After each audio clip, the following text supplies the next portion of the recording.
Bonjour à tous et bienvenue pour ce nouveau défi de la vérité. Aujourd'hui, on a le plaisir de recevoir le docteur Gérard Guillaume, rhumatologue, qui était un des plus proches collaborateurs du feu professeur Montagnier. Docteur Guillaume, bonjour. Bonjour à tous. Merci de venir sur le plateau de François. Je crois que vous voulez commencer par quelque chose qui vous a beaucoup choqué. D'abord, je vous remercie, c'est de me donner l'occasion de crier mon indignation, ma consternation par rapport au silence assourdissant dont est entourée la mort du professeur Montagnier, que ce soit de la part des autorités gouvernementales qui se sont fendues d'un communiqué indigne de quelques lignes venant du secrétariat de l'Élysée. Les frères Bogdanov en ont eu 10 fois plus. Je n'ai rien contre les frères Bogdanov, mais M. Montagnier, c'est une autre dimension. C'est un personnage de notre histoire. C'est sûrement le savant, le français le plus connu dans le monde entier. C'est totalement consternant de la part du gouvernement, de la part de l'Académie des sciences, de la part de l'Académie de médecine, de la part des ministères, de la recherche, de la santé. Silence radio. C'est insupportable, c'est indigne. Docteur Guillaume, vous le connaissez bien, vous étiez un de ses proches collaborateurs depuis une quinzaine d'années, vous travaillez avec lui. Est-ce que vous pouvez nous dire comment vous l'avez connu en fait et qu'est-ce qui vous avait rapproché? Comment j'ai connu ça? Oui, ça commence à faire une histoire, ça fait 12 ans. J'avais commencé à collaborer, ou tout au moins, Jacques Benveniste m'avait ouvert son laboratoire pour mettre à ma disposition son animalerie pour faire un travail d'immunologie, parce que je suis rhumatologue, mais immunorhumatologue. Je suis devenu le médecin traitant de Jacques Benveniste. Je l'avais déconseillé de se faire opérer. Il l'a fait. Il en est mort. Ça m'avait bouleversé, ça m'a cassé même. Et j'avais pris du recul avec tout ça jusqu'au jour, en 2009, l'assistant de Jacques, Jamal Aïssa, me dit « Écoute, il faut que tu reviennes nous rejoindre parce que M. Montagnier a décidé de reprendre une partie des travaux de Jacques Benveniste. » J'ai dit « Ça, c'est super. » Et puis, je suis très honoré et privilégié d'être appelé comme ça. Donc, on s'est rejoints, je les ai rencontrés lors d'un séminaire. Et à l'issue de ce séminaire, avec une quinzaine de collègues, français et étrangers, on a décidé de créer un groupe de réflexion, de recherche sur les maladies chroniques. À partir d'une innovation à l'époque, tout à fait dans l'esprit de Montagnier, c'est-à-dire d'étudier l'influence des infections froides, latentes, dans le déclenchement, l'entretien, l'aggravation des maladies chroniques, des maladies neurodégénératives, des maladies rhumatismales, l'autisme, etc. Et c'était déjà une recherche nouvelle voie, comme ça a toujours été le cas avec Montagnier. Et nous, on l'a épaulé, on l'a aidé à ce niveau-là.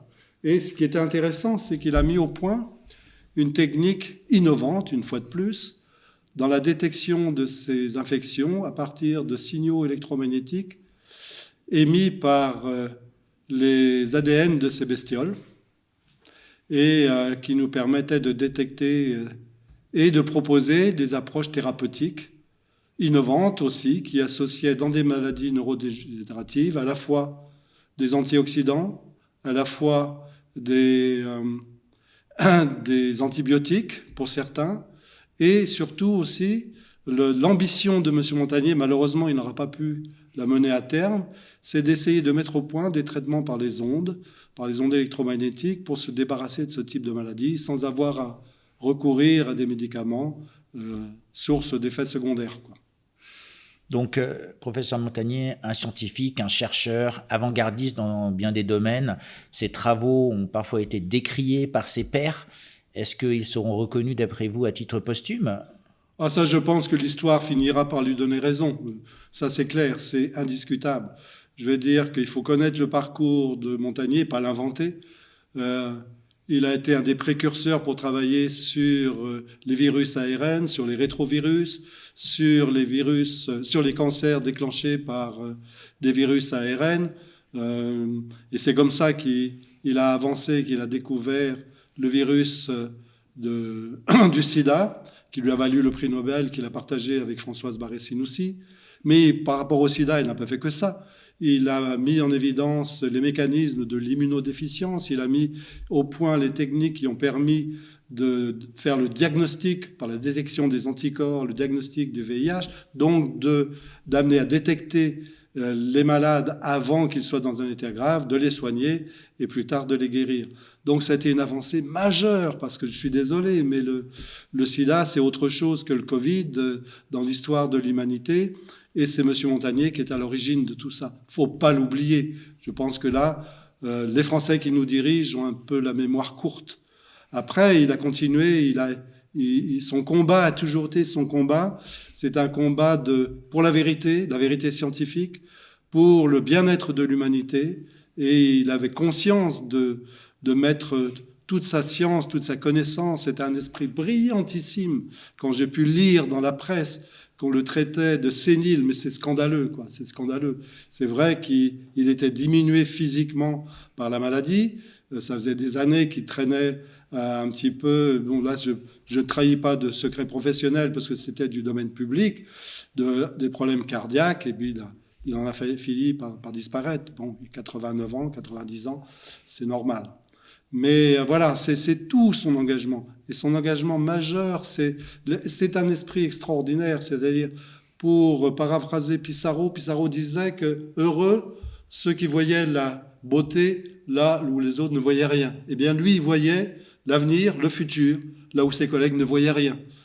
C'était un aventurier, un véritable aventurier de l'esprit, un aventurier de la science.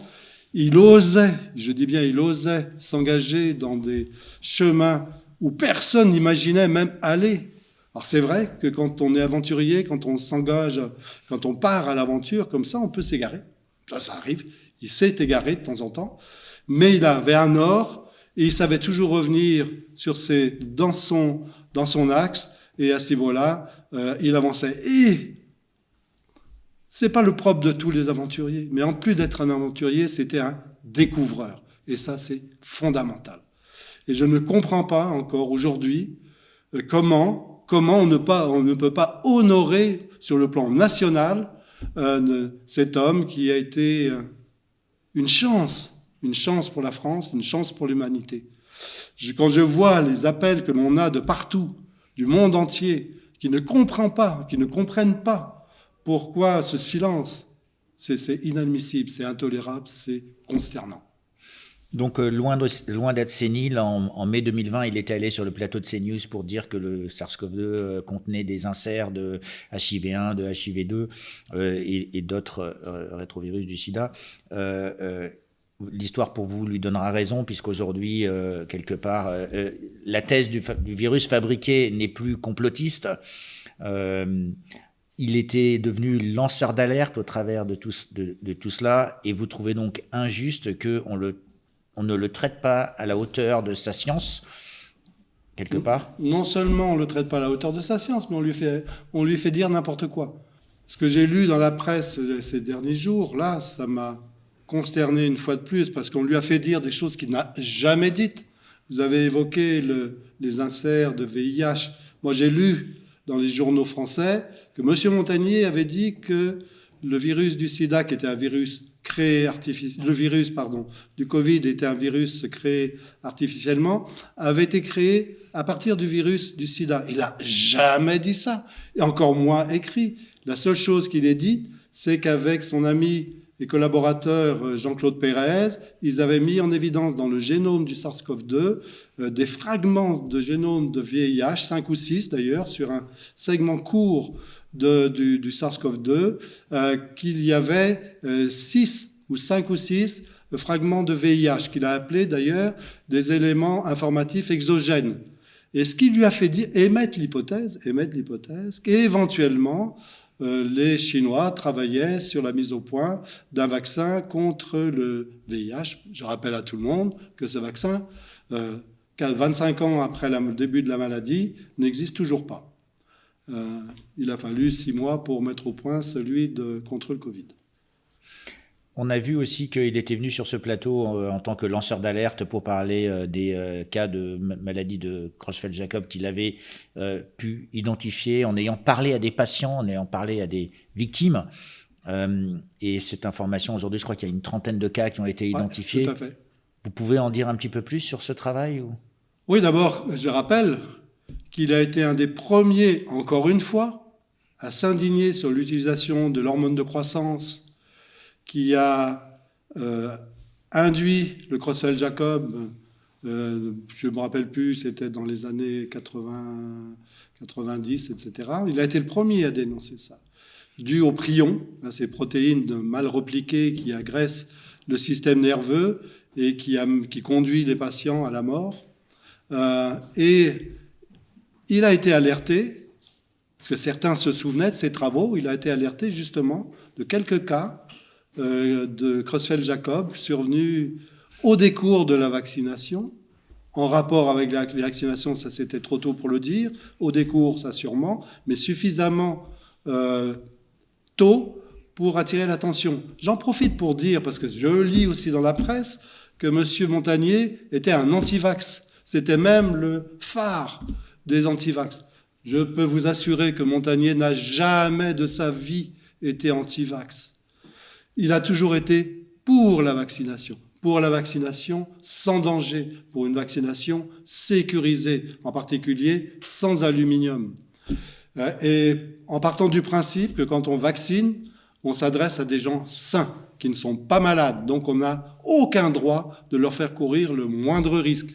C'est pas comme avec les médicaments, où on fait le jeu entre la balance bénéfice-risque. Il n'y a pas de balance bénéfice-risque avec les vaccins. Les vaccins doivent être sans danger. Il a toujours tenu ce discours, et c'est pour ça qu'il s'est élevé et qu'il a même demandé à un moment donné qu'on interdise les vaccins, pseudo-vaccins, parce qu'ils sont tous des vaccins, sont des inoculats géniques. Il a demandé qu'on les interdise, et le temps de prendre un peu de recul, de voir où on va. D'autant plus qu'on a les médicaments depuis longtemps, que l'on sait traiter ces patients et prévenir la maladie, ce qu'on a appelé les traitements ambulatoires précoces, initié au départ par Didier Raoult et après par des tas de médecins. Donc on pouvait rassurer les gens et on n'était pas obligé de se précipiter sur des vaccins dont personne ne sait ce que ça peut donner à long terme. Et on commence à en mesurer les inconvénients. Donc encore une fois, Montagnier n'a jamais été un anti-vax. Son combat, un de ses combats, c'était la sécurité des vaccins. Donc, quelque part, un savant incompris qui décède donc la semaine dernière, le 8. Vous m'avez personnellement appelé. Ouais, j'ai donc été malheureusement associé dès le début à son histoire, parce qu'on m'a appelé un matin de bonne heure en me disant dans quel état se trouvait M. Montagnier. Donc, j'ai dit qu'il fallait absolument appeler. Il voulait aller chez un collègue et tout, mais non, je dis c'est trop tard, il faut appeler une ambulance. C'est moi qui ai appelé l'ambulance pour le diriger dans un centre hospitalier ou en clinique, etc. Et tous les jours, j'ai été en contact avec ses enfants, surtout avec une fille, Francine, et qui me tenait au courant. Donc un jour, ça allait mieux, un jour, ça allait moins bien. Donc je sentais que c'était pas bon, que déjà à 2 ou 3 reprises, il avait failli nous quitter suite à ses problèmes cardiaques. Et là, son cœur a lâché, et puis voilà, quoi. Et donc, vous choisissez François pour m'appeler. La famille de M. Montagnier souhaitait, la première chose, c'est ça, leur volonté à respecter, souhaitait la discrétion. À un moment donné, j'ai dit, on peut pas taire ça trop longtemps parce que ça va prêter à des interprétations. Donc j'ai dit, si vous êtes d'accord, dès que vous êtes d'accord, je préviens pas les médias, mais je préviens un média pour lequel j'ai la plus grande estime, et je sais que votre père avait la plus grande estime, la plus grande amitié, qui ont toujours défendu ses idées. Donc c'est François. C'est comme ça que je les ai appelés, et que je vous ai appelé, et je vous ai appris le décès de Montagnier. Par la suite, j'ai été appelé par d'autres médias. Il y a beaucoup d'entre eux, certains j'ai répondu, d'autres j'ai refusé de répondre. Tout simplement, il avait tellement traîné dans la boue, et ça continue après son décès, que je suis bien heureux de ne pas avoir répondu. 30 heures, il a fallu quelques 30 heures pour que certains confirment confirme son décès, nous traînant nous-mêmes dans la boue en disant qu'on oui. racontait fake news et compagnie. une fake news. Mais vous confirmez donc que vous n'avez bien appelé. Ah, et d'ailleurs, oui. je vous en remercie. Et d'ailleurs, toute l'équipe vous en remercie. Puisque ils ont, ici, chez François, on a été un peu choqués de cette annonce et surtout du traitement. Alors, je vais reprendre un mot à la mode, dû à notre président. Ça emmerde tellement les autres médias que ce soit vous qui avez été les annonceurs, les lanceurs d'alerte. Quelque part, donc, si on revient juste sur son œuvre et qu'on met de côté on va dire l'annonce dans les médias, quand on regarde le traitement qu'il a reçu même en post-mortem sur son œuvre, on a l'impression que on se focalise sur la dernière partie de son travail, de sa recherche. Pour vous, au jour le jour, qu'est-ce qu'il incarnait encore quelques semaines avant son décès? Qu'est-ce qu'il incarnait? L'espoir pour tous les gens qui sont malades, qui sont victimes de maladies infectieuses, quelles qu'elles soient bactériennes ou virales. Ce grand homme, toute son activité était tournée vers la recherche, vers la découverte de nouveaux mécanismes de maladies et surtout de mettre au point de nouvelles techniques de soins, etc. Et c'est encore une fois, comme je dis, c'est un esprit innovant. Il acceptait d'aller chercher là où personne n'imaginait mettre les pieds. Je vous rappelle quand même que quand il a découvert le sida, l'implication des ARN était impossible. Ça allait à l'encontre des dogmes médicaux. Et là aussi, quand il a fait ça, il a soulevé des tas de gens contre lui. Et à chaque fois qu'il a émis une hypothèse d'une nouvelle dans la genèse des maladies, à chaque fois, il s'est fait taper dessus. Je ne sais pas pourquoi. Je ne comprends pas. C'était un homme délicieux, discret, à la limite timide. Ce n'était pas un grand orateur, c'est vrai, mais c'était un homme d'une telle conviction, d'une telle droiture, d'une telle soif de vérité. Quand vous l'avez vu ou eu pour la dernière fois et que vous discutiez avec vous des médias qui le traînaient dans la boue, est-ce qu'il vous en a parlé? Est-ce qu'il était choqué par cette attitude ou est-ce qu'il a continué à justement travailler? Oh, je crois qu'il était au-dessus de ça. La dernière fois que nous avons déjeuné ensemble, c'était le 21 novembre, je m'en rappelle. On n'avait pas pu se voir depuis parce que les conditions sont difficiles. Moi-même, j'ai eu des soucis. Mais on était en contact en permanence. Là, on a des photos de ce dernier déjeuner ensemble. Et c'est vrai, bien sûr, qu'on évoquait assez régulièrement, parce qu'on avait tous une anecdote en disant « Monsieur Montagnier, vous avez vu, vous avez encore soulevé contre vous la stupidité. » Surtout, ce qui est terrible, c'est qu'il soit critiqué par d'autres scientifiques. Je veux dire que la science, ça fait partie de la discussion, souvent même des fois véhémente, mais toujours courtoise et correcte. Ça fait partie de l'évolution de la science. Mais quand ça vient de la part d'ignares, d'imbéciles, qui ne connaissent rien, qui ne sont même pas donné la peine de lire un texte de Montagnier, on va dire c'est pas toujours facile, mais se contentant de répéter ce qu'un autre imbécile avait dit avant eux, ça c'est inadmissible. Peut-être que pour le caractériser, on devrait dire que c'est quelqu'un qui incarnait la science avec conscience et avec grandeur de l'âme. Ah, ça c'est clair. Mais c'était un être exceptionnel.